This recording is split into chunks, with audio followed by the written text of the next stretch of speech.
This is a response to a number of comments that have been made by Turretinfan after our debate on the veneration of images and statues. And indeed, Turretinfan emailed me and sent me a link to a response that he made in regards to a number of comments of the debate.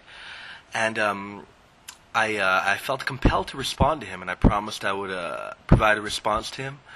And I want to examine a number of things that Turretinfan says in this article that he's put together in response to our debate on the prohibition of idolatry, rather than the veneration of images. Turretinfan starts off by saying that he relied heavily on the Old Testament prohibition on the veneration of images. And first off, not once in the debate did Turretinfan rely on the Old Testament prohibition of venerating images. Not once. Because the Old Testament doesn't prohibit the veneration of images. It prohibits the idolatrous worship of images, but not the veneration of images. And in fact, at one point in the debate, I even had to sit down and listen to Turretinfan go on and on in his cross-examination period, repeating passages condemning idolatry. You have to wonder sometimes if Protestants really grasp the ancient Christian position or not, when they go on and on and on, railing about how the false worship of images is condemned. Well, Catholicism recognizes this. Idolatry has always been condemned. There is, however, a clear distinction between idolatry and veneration. We can see that clear distinction on many occasions within the historical biblical text and amongst the early church. For anyone wondering what the clear difference between veneration and worship is, of course, in the context of venerating an individual, and of course worship towards God alone, I suggest they listen to my debate with Turretinfan on this very topic. Our very first moderated debate, the Latra Dulia debate, covers this topic quite well.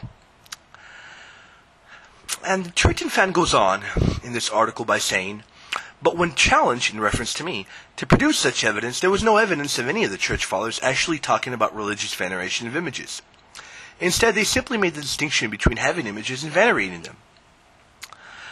Moving onwards, to respond to this, even if we were to grant that the contested quotation by Basil that I brought up during the debate was spurious, it doesn't take away from the fact that there is much stronger evidence to prove that the early Christian church venerated images, statues.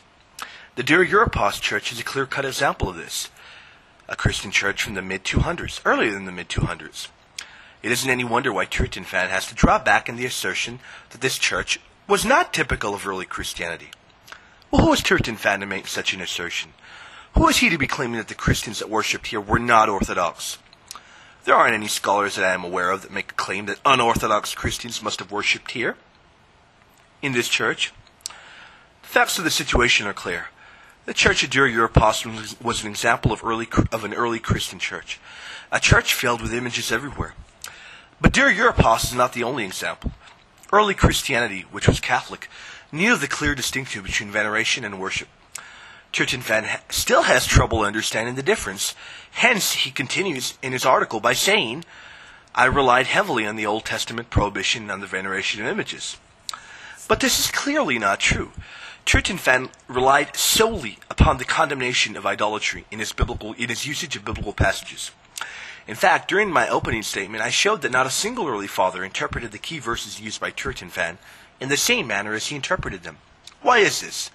Well, because the early fathers knew the difference between idolatry and true religious veneration. In fact, as I pointed out, not even ancient Judaism is on Turretinfan's side. What about Talmudic or Rabbinic Judaism? As Jacob Milgram puts it, not much later, at about the time of the Dura Synagogue came into being, the Palestinian Talmud records a grudging recognition of Jewish art, saying, in the days of Rabbi Jochanan, men began to paint pictures on the walls, and he did not hinder them. In the days of Rabbi Abun, men began to make designs of mosaics, and he did not hinder them. To the above passages we add still another, Targum Sula Jonathan on Leviticus 26:1. This Aramaic translation first paraphrases a prohibition against making idols and graven images and such figures in stone as men bow down to. Then the text makes an exception.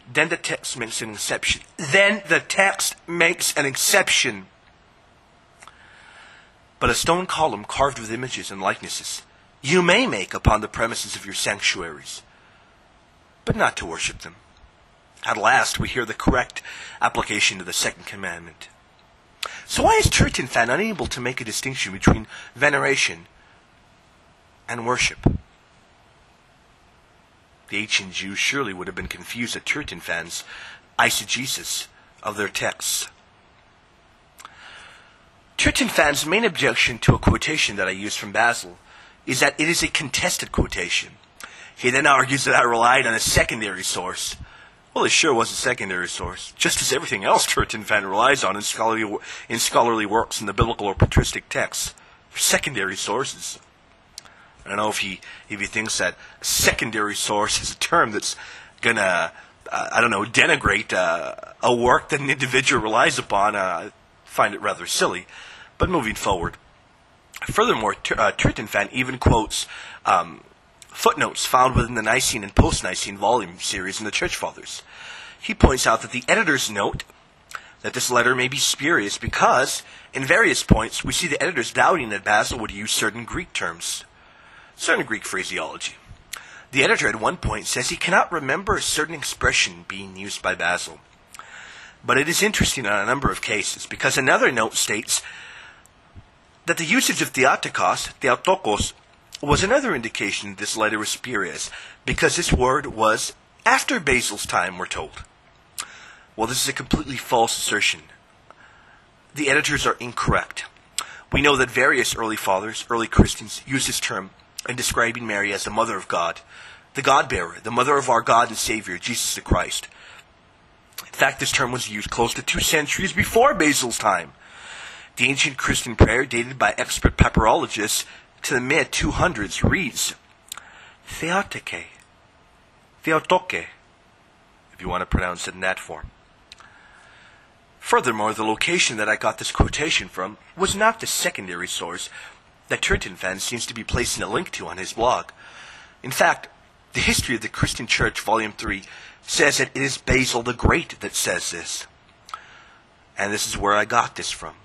What is even more interesting is that the area that Turretinfan links to is actually just quoting the 3rd volume, word for word, which, as I said earlier, is the exact location I got it from. Turretinfan then quotes from some secondary source, as he likes to call them, which says, this letter is clearly spurious. It has been attributed to the Greek iconoclasts. The vocabulary, particularly that employed in the Trinitarian controversy, and the style are not Basil's. Furthermore, it is missing in all the MSS of St. Basil's letters. I don't know where this comes from, but I don't think anyone would logically attribute this letter to any Greek iconoclast. Well, I really don't know where that comment would come from. Maybe Turretinfan is mistaken, but I'm not sure if Turretinfan is aware of this, but the iconoclasts were particularly opposed to the veneration of images. And this passage favors a position contra theirs.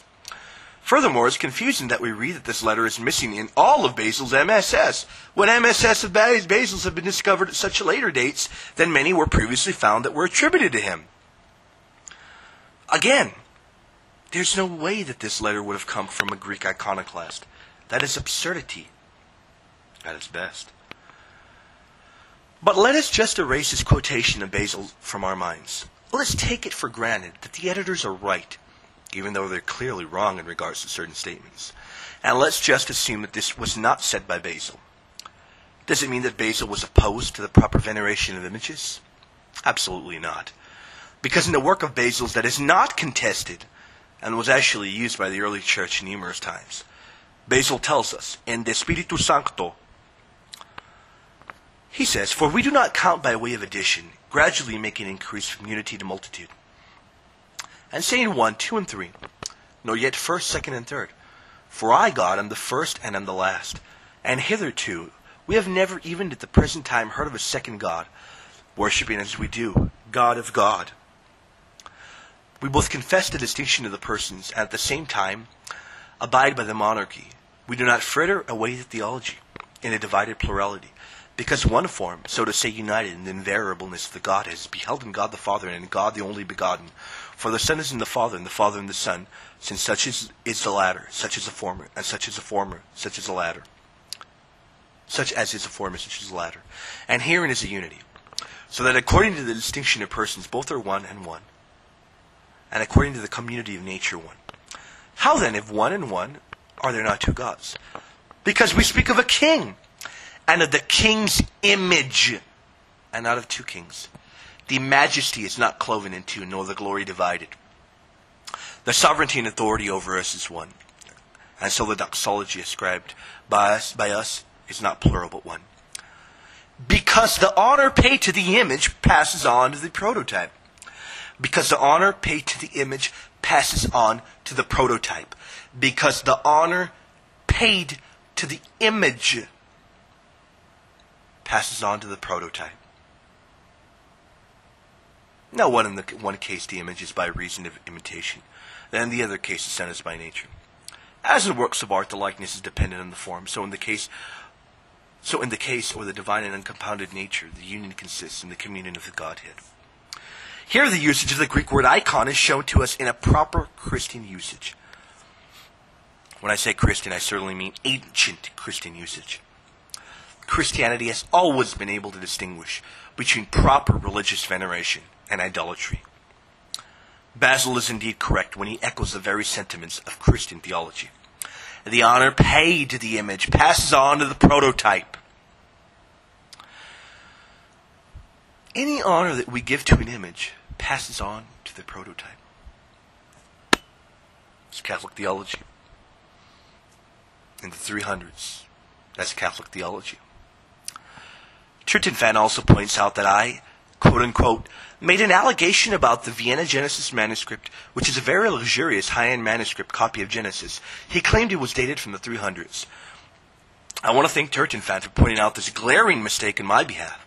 The Vienna Genesis is dated from the 400s, the 5th century, and I blundered when I didn't make the distinction between the Vienna Genesis and the Cotton Genesis. The Cotton Genesis is a manuscript containing images, and it is dated earlier than the Vienna Genesis. It is dated earlier. It is dated from the 300s. Turretinfan also says, Mr. Albrecht acknowledged that he was not aware of any other patristic writings speaking about the veneration of images. What I acknowledged was that patristic writings were not abundant in dealing with this topic. It's not as if there were loads of fathers specifically even speaking about this topic at hand in the dates Turretinfan was interested in. But I also provided positive evidence for the fact that images were venerated from the very get-go in ancient Judaism and ancient Christianity. From Tertullian, who gives us a perfect example in the image of Christ and chalices inside Catholic churches, to the Dura Church, to Methodius, who speaks of Christians still making images that are deserving of honor and respect in his time, to Basil, that helps highlight Catholic teaching, showing that honor goes to the prototype, to Augustine, who shows that this is all ultimately honor and glory given to God, all the way to the Second Council of Nicaea, that helped highlight what had always been Christian thought and teaching. A council about 800 years before Protestantism would rear its head into the scene and begin to edit the Christian faith. God bless you, and have a happy and blessed Holy Day season.